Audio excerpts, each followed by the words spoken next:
Hi there, my name's Lawrence. I work for London Youth Friends. I'd just like to welcome all of you teams on board to Race the Thames 2022. We hope you guys jump in, well, you are jumping in, jump in, have a great time, bust this winter blues, and let's see if we can raise a lot of money for your chosen charity and obviously us ourselves, London Youth Friends. Again, much thank yous to all of you who are participating in this. As part of this video, I'm going to do a really short instruction on how to use the rowing machines in the correct way for those of you who are not familiar with the rowing machine. So hopefully you will find some of the tips that we have out there for you useful. Thank you. As you can see in front of us here, we've got the monitor. Don't be concerned if it says PM5 because there are PM4 monitors as well as PM3 monitors. PM3 are quite old. Basically, it's really simple to use, and I won't be going through the whole thing on here, but if you just wanted to row for a distance, just row would be enough, and then you start rowing, and the handles, you pull the handles, and you'll see the numbers starting to move there at the top. If you wanted to set yourself a set time and distance, you can check it through this bit here. So if I go back, my apologies, and press select workout, and then we have options in there, and it says new workout, which is the one I will be looking for, and you have timed or you have distances. So you might decide that you want to have a certain, you're doing your challenge over a week, and you might want to do a certain amount of hours on a daily basis. So for that instance, you'd put in a single time, and we'll use the arrows up and down to illustrate the numbers that you're looking for. So in this instance, I'm going to put it down as 50 minutes. And if I just move this along here, along the top, see the arrow going along at the top. So move along one more time, and you minus that, and then we tick at the bottom. And then you've got on the top left-hand side there, 50-minute row, okay? Alternatively, if you wanted to do a distance, so you'd go back to the same process again, press select workout, go new workout, and rather than pressing single time this time, you'll do single distance. Quick one on the foot straps.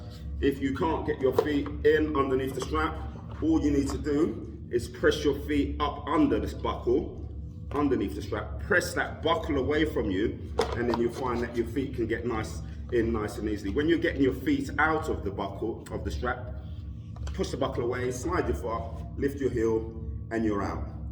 Alternatively, if you can't get your feet underneath the strap, then it's really close here, you can't get in, then obviously you can hold the buckle and push away and make it looser.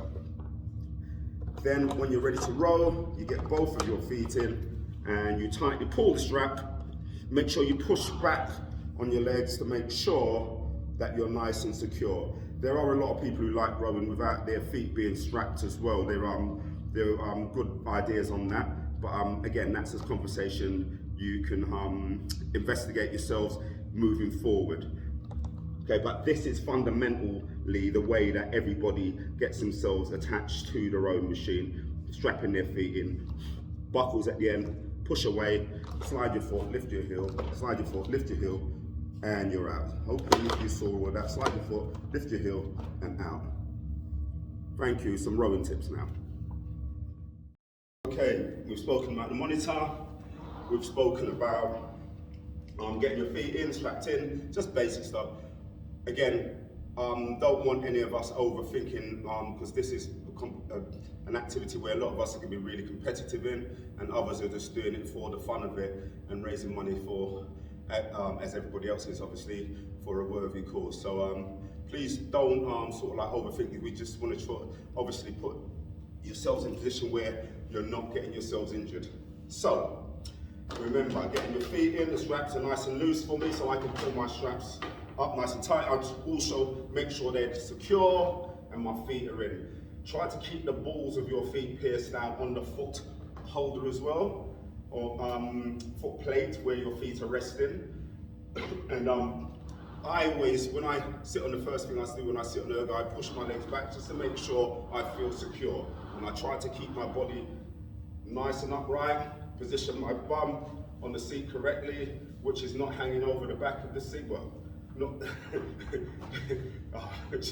in this instance it is, because it's Christmas is just gone. So, body upright, arms out nice and straight. And this is just a warm-up that I would ask kids to do in school, just so they can understand what part of the body is moving first in a rowing stroke. So I would have my arms out without the handles, and I'd bend my knees, correct starting position in rowing, body upright, and just to keep things simple, this is the front stop. So we're trying to get from the front stop to the back stop. The way we do that is driving off of our legs, and as our legs extend, we bend our arms in. So the position that we started from was the front stop, and we ended up at the back stop. For those of you obviously who row know the terminology is the drive phase, mid-drive, and finish. But we're just going to keep it simple. So we're, again, from the front stop, body upright, drive with those legs, and as we open our body up, we bend our arms. Okay? So some of the warm-up routines that we would teach you as well, I'll go back to the strokes in a minute with the handles, is to pick the handle up, start in the back stop position, and again, this is depending on how long you'll be rowing for. So arms in, arms away, arms in, arms away. And then we'll have one for the lower body and the hamstrings and the quads, where you're reaching forward as far as you can, keeping your posture right and bending back. So it's a really good stretch, this is. You can feel it all along this area here. And then back, and then the next phase would be 3/4 slides, a quarter, and then we go to 4. And this is all still a warm-up. And then once we finish extending the legs on the warm-up, we'll finish with the arms and do a complete stroke. Okay, now, just to break down the rowing stroke with you, there's 3 phases on the rowing stroke. I mentioned earlier on, from the drive, mid-drive to the finish. Okay, in schools, just to keep it really simple, we show it this way. And again, it works for me, and it worked for me when I first started working here 9 years ago, where I can honestly say when I first started, and before I came here, I didn't think I'd be a rowing coach, because I was doing so many different things. But I'm so pleased that I'm here and I'm still doing it, and the young people that we're working with are so receptive to it. You know, you would think that a lot of schools you go in, the kids are sort of, all they want to do is play football, which is the case a lot, but there are our clubs at the moment are really really amazing with the turnouts that we have inside of the schools. So anyway, again, I'm talking on that. So from here, the first phase of the row stroke would be the drive phase, which is the legs, and then the next would be the back, and thirdly, the arms. So that's, again, from the front stop, legs, back, arms. This position here is what we call finish, and now from the finish, we come into what we call the recovery, arms away from the body. So that's the arms.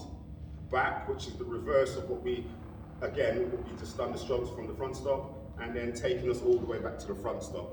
So again, I'll do that in slow motion. Legs, arms are nice and relaxed. We don't want to be pulling on these arms, just nice and relaxed.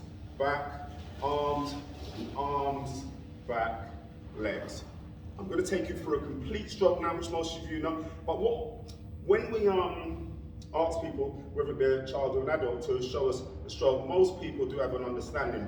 But there are times when you might see this action, and this action isn't beneficial to you over a long row, and that's bending your arms and pushing your bum away from your body. That's exerting far too much energy.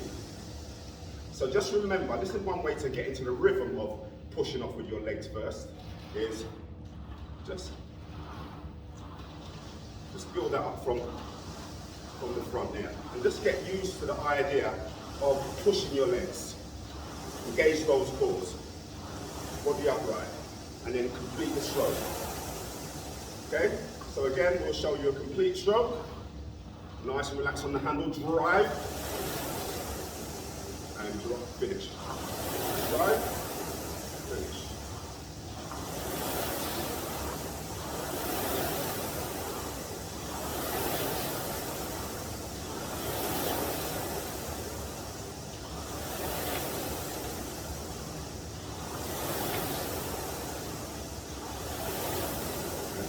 easy. On the side of the monitor, you get this question asked all the time. It's what we call the drag factor. And you can actually feel the difference in it the higher it goes. We recommend between 3 and 4 on the drag factor, particularly when we get into schools and working with young people. What we find though, is that a lot of people, oh, I've tried it on 10, I've tried it on 8, I feel comfortable there. Whatever you put it on, and you're happy with that, then that by all means, stick with it. Okay? So that's the drag factor, which is here on the side of the monitor, and you can actually move it up and down. I really hope that that tip, or some of those tips I've just given, are being really useful. I will just add one more thing.